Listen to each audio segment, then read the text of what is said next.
News आती है कि यूएस के वाइस प्रेसिडेंट इंडिया आ रहे हैं और इस न्यूज के आने की वजह से यह फैसला हुआ कि जब यूएस का वाइस प्रेसिडेंट इंडिया के अंदर होगा उसी बीच में हमला किया जाएगा ताकि पूरे वर्ल्ड में न्यूज बने। इसलिए 22 अप्रैल की डेट फिक्स कर दी गई। अब जैसे ही डेट फिक्स की जाती है तो बाकी आतंकवादी तो पहले से ही बाइसरन के एरिया के आसपास थे, लेकिन 21 अप्रैल को मूसा और अली भाई जो इतने दिनों से जंगल में छुपे थे उनको ग्रीन सिग्नल मिलता है और दोनों सेम डेट यानी कि 21 अप्रैल की रात में कोकरनाग के फॉरेस्ट से निकलते हैं बाइसरन वैली की तरफ और 21 से 22 घंटे लगातार चलने के बाद बाइसरन के जो आसपास के जंगल हैं वहां पे आके बैठ जाते हैं और वेट करते हैं हमला करने का। आदिल ठोकर वहीं श्री गुवारा के पास के एरिया में था तो वो पहले से ही वहां पे था। तो कहने का मतलब है कि अब सारे आतंकवादी बाइसरन वैली के आसपास के जो जंगल थे वहां आके बैठ गए थे और घात लगा के इंतजार कर रहे थे। अब देखिए पहलगाम जो है वो ये यहाँ पे है और यहाँ से 5 से 6 किलोमीटर उबड़ खाबड़ कच्चे रास्ते से आप ऊपर ट्रैक करके जाते हो तो करीब 1 घंटा लगता है और ट्रैक करने के बाद आप ये इस गेट पे पहुंचते हो और जैसे ही इस गेट से आप एंट्री करते हो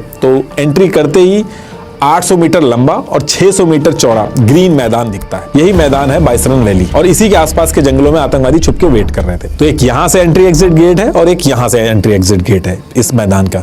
और सिक्योरिटी जो है वो अमरनाथ यात्रा के टाइम यहाँ प्रोवाइड होती है। बाकी के टाइम सिक्योरिटी तभी आती है जब टूर ऑपरेटर या होटल वाले इन्फॉर्म करते हैं अथॉरिटीज को कि टूरिस्ट ज्यादा हो गए, तब वो सिक्योरिटी आती है। अब इसके बाद 22 अप्रैल 2025 का दिन स्टार्ट होता है।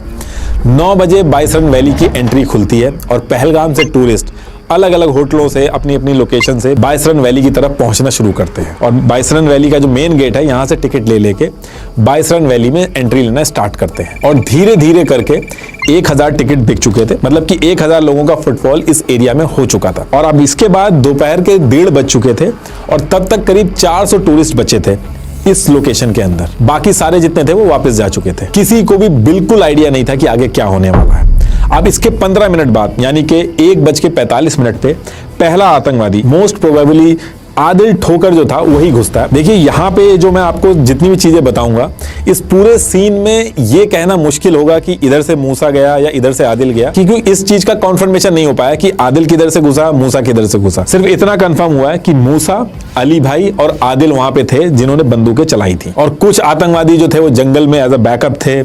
कुछ ऐसे थे जिनके हाथ में बंदूक नहीं थी लेकिन वो भीड़ में मिले हुए थे। इसलिए एक्चुअल में उस समय वहां पे कितने आतंकवादी थे ये कहना मुश्किल था, लेकिन अली भाई, मूसा और आदिल ठोकर ये कंफर्म थे वहां पे जिन्होंने बंदूक उठा के लोगों को मारा। तो इस तरीके से एक आतंकवादी कश्मीरी फेरन पहन के ये इस तरफ से ग्राउंड में एंट्री करता है। इसकी वगैरह कश्मीरी जो फेरन इसने पहन रखी थी उसके अंदर छुपा रखी थी, तो आराम से पब्लिक के बीच में घुस के इधर ये जो एंट्री एग्जिट गेट है इसकी तरफ जाने लगता है। जैसे ही ये एंट्री एग्जिट गेट पे पहुंचता है ये बंदूक निकाल के हवा में फायरिंग करना स्टार्ट कर देता है। किसी आदमी पे नहीं चलाता है, हवा में कॉन्टिन्यूसली फायरिंग करता है और भीड़ को जो मेन एंट्री एग्जिट गेट है उसकी तरफ ले जाने की कोशिश करता है। अब जैसे ही भीड़ मेन एंट्री एग्जिट गेट की तरफ इकट्ठा होने लगती है तो वहीं साइड से जंगलों की तरफ से फेंस जो लगी हुई थी वहां से कूद के 2 आतंकवादी मिलिट्री ट्रैक सूट पहन के वगैरह लेके खड़े हो जाते हैं और मोस्ट प्रोबेबली ये मूसा और अली भाई थे। पब्लिक सोच रही थी कि सिक्योरिटी वाले हैं, तो देखिए ऐसे ही कुछ आतंकवादी आए रैंडम, उन्होंने फायर करके लोगों को मार दिया। ऐसा नहीं था, ये एक वेल प्लान ट्रैप था जिसमें जो दोनों एंट्री एग्जिट पॉइंट थे उनको प्रॉपर ब्लॉक किया गया और ये जितने टूरिस्ट थे इनको चारों तरफ से घेरा गया और एरिया बहुत बड़ा था। तो जब ये सारी चीजें हो रही थी तो कुछ लोग जो दूसरी तरफ थे उनको पता ही नहीं चल पाया कि दूसरी तरफ क्या चल रहा है, वो आराम से अपना जिप लाइनिंग वगैरह कर रहे थे। अब भीड़ जब मेन एंट्री एग्जिट पॉइंट पे पहुंचती है तो वो जो दोनों आतंकवादी थे जो सिक्योरिटी वाले जिनको लोग समझ रहे थे वो भी गोली चलाना स्टार्ट कर देते हैं। फिर ये सारी भीड़ को इधर ये जो भेलपुरी और चाय और फूड की जो स्टॉल थी इस पॉइंट पे भीड़ को इकट्ठा करते हैं, औरतों और आदमियों को अलग करते हैं। ये सारी चीजें जो करी इन्होंने ये मेन एंट्री एग्जिट जो गेट था उससे 50 मीटर के अंदर ही करी। अब आदमी और औरतों को अलग करने के बाद ये आदमियों से पूछते हैं कि हिंदू है कि नहीं और फिर जो नहीं बताते उनसे कलमा पढ़वाते हैं। देवाशीष भट्टाचार्य के पास जैसे ही आतंकवादी आए उन्होंने कलमा पढ़ दिया तो उनको छोड़ के आतंकवादी दूसरी तरफ चला जाता है। एक क्रिश्चियन वहीं बगल में खड़ा था, उससे पैलेस्टीन का जो इशू था उस पर बोलने को कहा गया। कुछ की पैंट उतरवाई गई और फिर जो हिंदू टूरिस्ट थे उनको क्लोज रेंज से गोली मार दी गई। अब इसी टाइम पे आदिल हुसैन जो पोनी राइडर था, ये टूरिस्ट जो थे उनको घुमाने लेके आया था, आदिल के एक टूरिस्ट को आतंकवादी गोली मारता है तो आदिल उससे बहस करने लगता है, उसकी गन छीनने लगता है। तो आतंकवादी आदिल हुसैन को भी 3 गोली चला के उसकी भी जान ले लेते हैं। इनके पास M4 राइफल थी, AK-47 थी, इनकी बॉडी और पे GoPro कैमरा लगे हुए थे।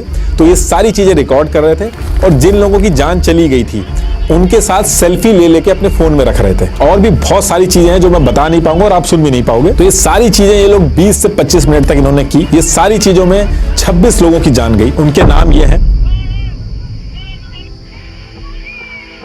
और फिर जब ये सारी चीजें हो गई तो इसके बाद इन्होंने भीड़ में से ही 2 फोन लिए, जबरदस्ती छीने उनसे, और उन फोन को लेके लेफ्ट साइड वाली जो वॉल की फेंस थी उसके ऊपर से कूद के जंगलों में भाग गए। अब ये तो भाग गए, लेकिन वहां साइड पे चारों तरफ लोग चिल्ला रहे थे, अपनी फैमिली के लिए हेल्प मांग रहे थे, लेकिन दूर दूर तक हेल्प ही नहीं दी कोई।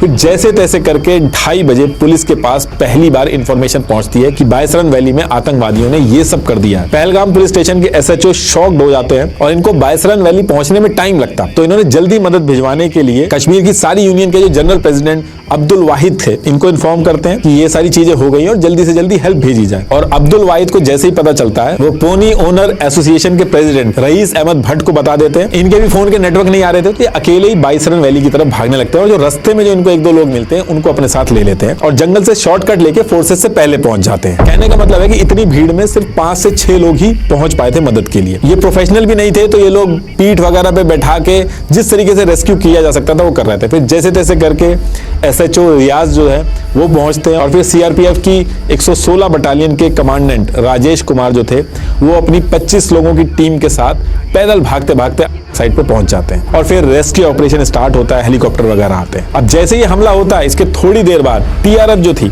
वो हमले की जिम्मेदारी लेती है और रीजन बताती है कि जो डोमिसाइल इशू करे जा रहे हैं इसलिए किया गया। अब इसके बाद ये जो पूरा एरिया था उसको सैनिटाइज किया जाता है। टूरिस्ट जो थे जिनके साथ ये सारी चीजें हुई थी उनके स्टेटमेंट लिए जाते हैं, स्केच बनवाए जाते हैं, क्रैकडाउन स्टार्ट होते हैं। OGW जो थे उनको पकड़ा जाता है, उनके स्टेटमेंट लिए जाते हैं और लोग जो इन्वॉल्व थे उनको पकड़ के कैसे प्लानिंग हुई उसको जोड़ा गया और जो OGW और आतंकवादी पकड़े जा रहे थे उनके जो घर थे उनको लगा के डिस्ट्रॉय कर दिया जा रहा था। अब इसमें सबसे इंपॉर्टेंट चीज ये है कि TRF ने तो ऑलरेडी जिम्मेदारी ले ली थी इस पूरे हमले की, लेकिन 25 अप्रैल 2025 को यूनाइटेड नेशन सिक्योरिटी काउंसिल ने प्रेस स्टेटमेंट इशू किया जिसमें इस पहलगाम हमले को क्रिटिसाइज करना था।